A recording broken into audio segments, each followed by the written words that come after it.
Baik, silakan. Iya Bapak, ini akan berbincang seputar tentang bagaimana mengelola sumber daya di sekolah ini supaya lebih berdampak positif kepada murid Bapak. Baik Bapak, yang pertama, apa saja Pak ya sumber daya yang dimiliki oleh sekolah kita ini Pak? Kalau sumber daya ya alhamdulillah ya bahwa kita SMA Negeri 1 Trimojo punya sumber daya yang cukup lengkap. Sumber daya yang saya maksud ada sumber daya yang hidup dan ada sumber daya yang tidak hidup. Mungkin kalau istilahnya biotik dan abiotik gitu ya. Kalau sumber daya hidup itu kita punya SDM guru, SDM siswa, kemudian SDM tenaga-tenaga profesional yang lain. Kemudian kalau termasuk SDM komite ya, masyarakat ya. Kemudian kalau yang sumber daya abiotik lingkungan, kemudian jaringan ya, sarana juga ya. Jadi saya cukup bersyukur bahwa SMA Negeri 1 Trimojo mempunyai sumber yang melimpah lah. Bagaimana kita tinggal kemudian mengolahnya.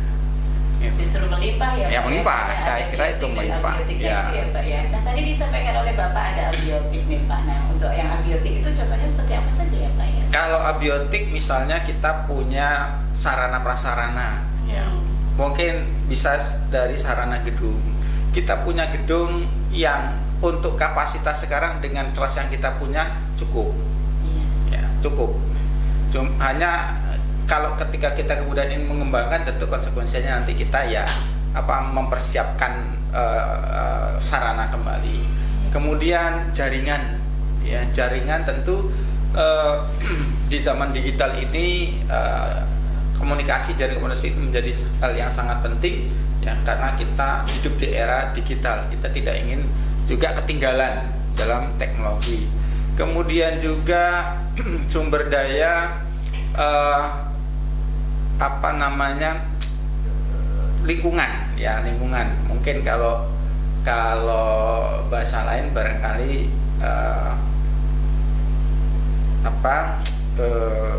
lokasi ya, bahwa kita ada di lingkungan yang saya kira sejuk lah ya, bagus karena ya secara lingkungan bagus, kita tidak terpolusi gitu kan, terpolusi udara, terpolusi suara, itu kita relatif tidak.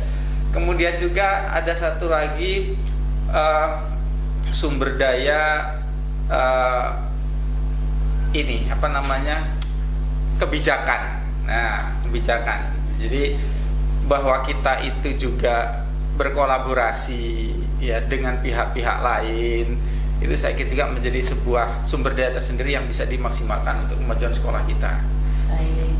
Bapak, dari sumber daya yang kita pilih tadi itu ada biotik, ada abiotik. Nah ini bagaimana Bapak mengelolanya supaya sumber daya ini lebih termanfaatkan? Seperti apa Pak ya? Iya, baik. Tentu dalam pengelolaan sumber daya ini saya yang diamanahi untuk memimpin sekolah ini tentu tidak bisa berjalan sendiri. Tentu saya membutuhkan banyak bantuan dari semua warga sekolah, ya. Semua warga sekolah, baik guru, siswa, bahkan juga termasuk juga masyarakat sekitar. Nah, pemanfaatannya secara maksimal, bagaimana kemudian gedung termanfaatkan secara maksimal untuk kegiatan-kegiatan pembelajaran, kemudian jaringan komunikasi juga bisa mendukung untuk pembelajaran terutama dalam kaitannya mencari informasi, kemudian pelaksanaan ujian ulangan yang kita lakukan secara CBT ya, kemudian juga bagaimana juga kemudian kolaborasi itu ya bisa membawa manfaat yang besar ya bagi sekolah juga bagi lingkungan. Baik Pak, berarti seperti jaringan internet, kemudian gedung yang abiotik ini sepenuhnya untuk pemanfaatan proses belajar mengajar murid ya Pak ya? Oh ya, tentu kita harus maksimalkan semua yang kita punya, karena dalam perkembangannya bahwa kita mengadopsi kurikulum merdeka, maka sangat dituntut untuk bagaimana siswa itu mandiri. Tentu siswa mandiri itu tentu kita fasilitasi diantaranya dengan keberadaan gedung dan jaringan internet. Baik Bapak, kalau untuk yang biotik Pak, tadi ada sumber daya yang Bapak katakan ini sumber daya manusia ya Pak sebagai aset. Di situ ada tenaga pendidik, kemudian ada murid. Nah ini bagaimana Bapak mengelola guru-guru ini supaya seperti apa Pak pemanfaatan guru-guru terhadap proses belajar murid dalam pengaturannya setiap harinya? Ya, tentu peran atau pemberdayaan SDM, ya terutama pendidik dan tenaga pendidikan tentu sangat besar pengaruhnya, karena dalam hal ini bahwa kemudian siswa-siswa itu di kita olah supaya belajar mandiri, tentu tidak kemudian berarti dilepaskan begitu saja.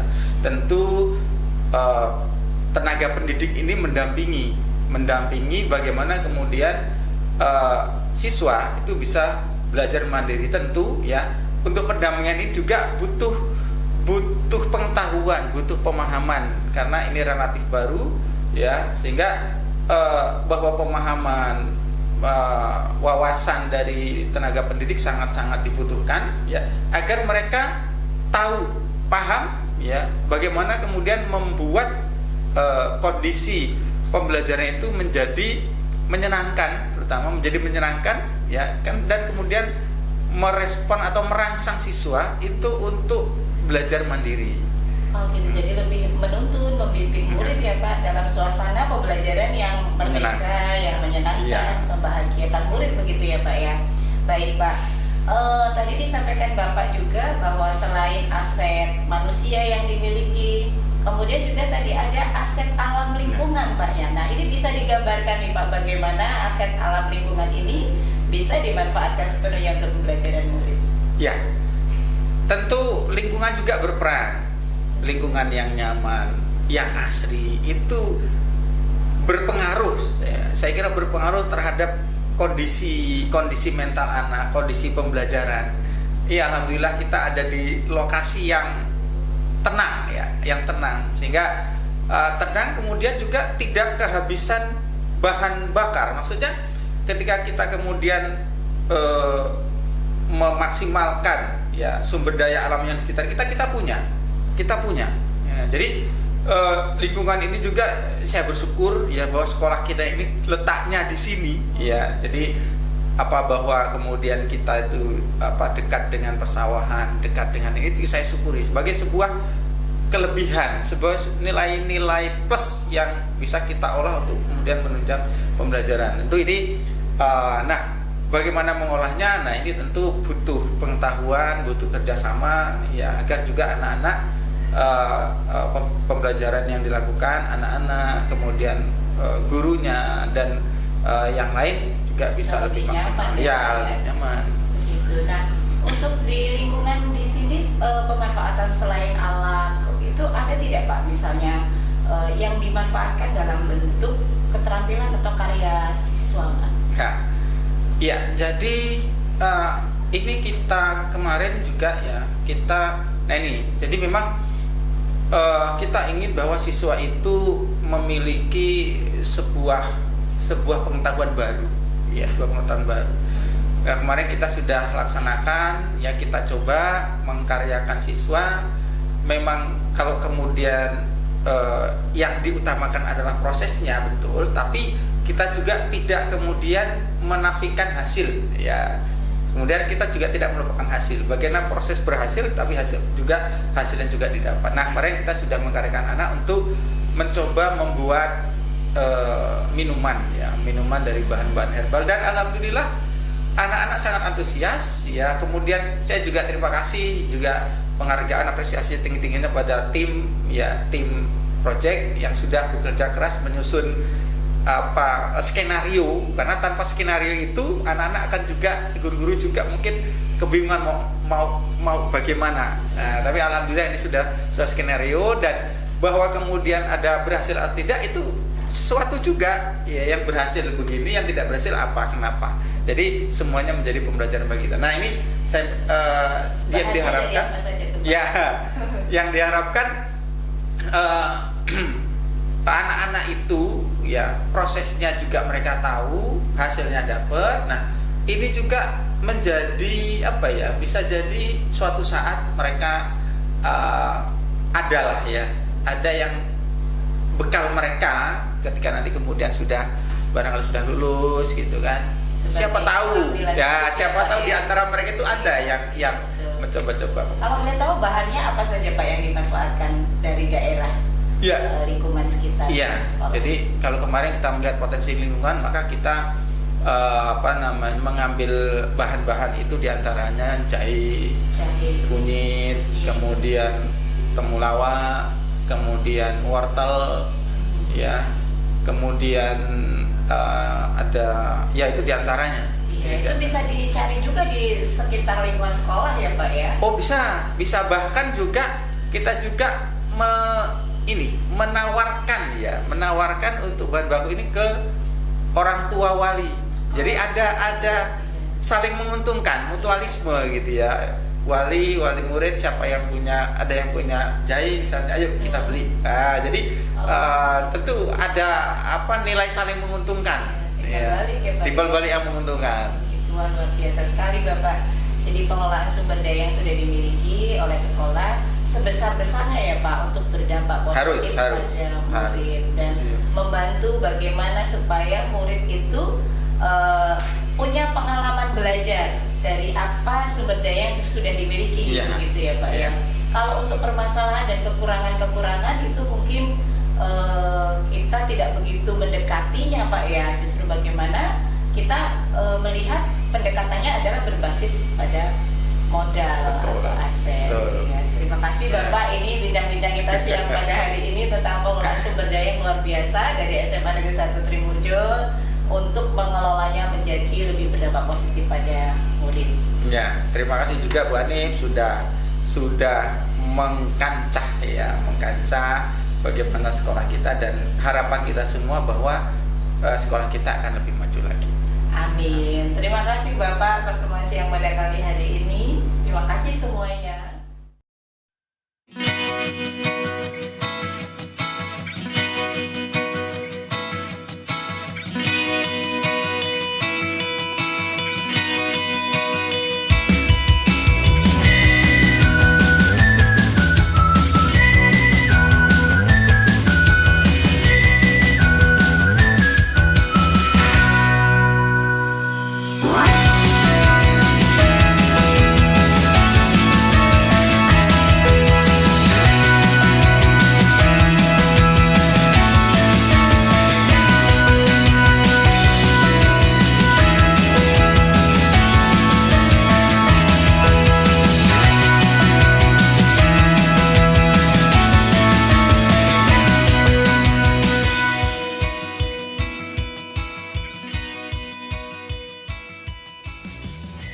Aset-aset sekolah.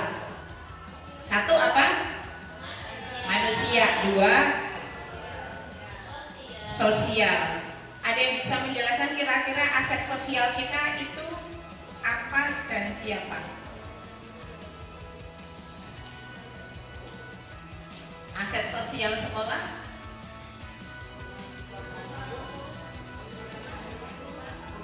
Hubungan antara guru dan murid, itu hubungannya ya. Oke, itu menjadi sebuah aset. Ada lagi? Iya, guru dengan wali murid. Jadi pelibatan wali murid. Selama ini apakah sudah kita manfaatkan?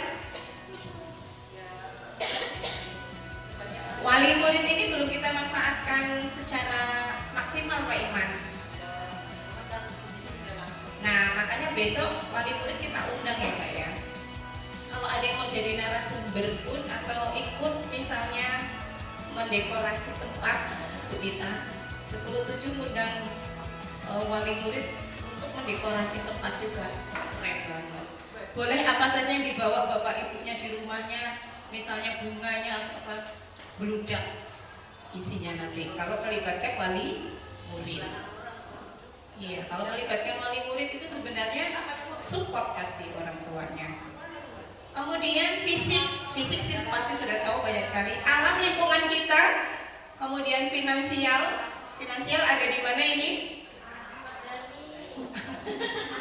Ada dana apa saja?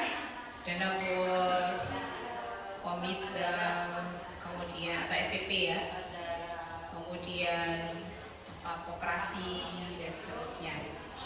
Kemudian politik. Nah, politik ini kebijakan kepala sekolah ya.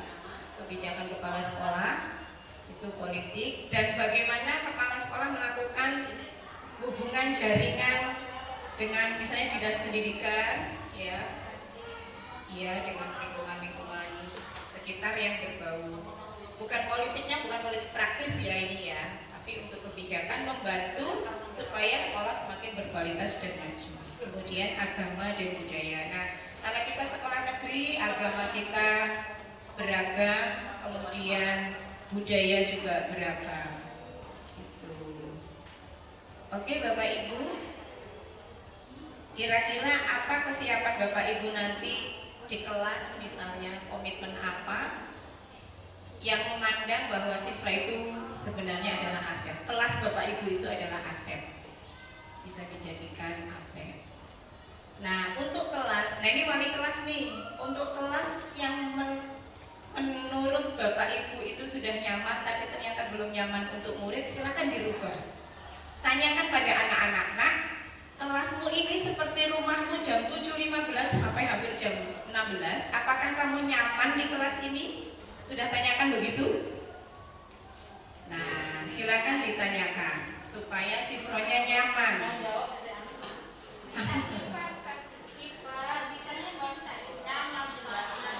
Nambah kipas.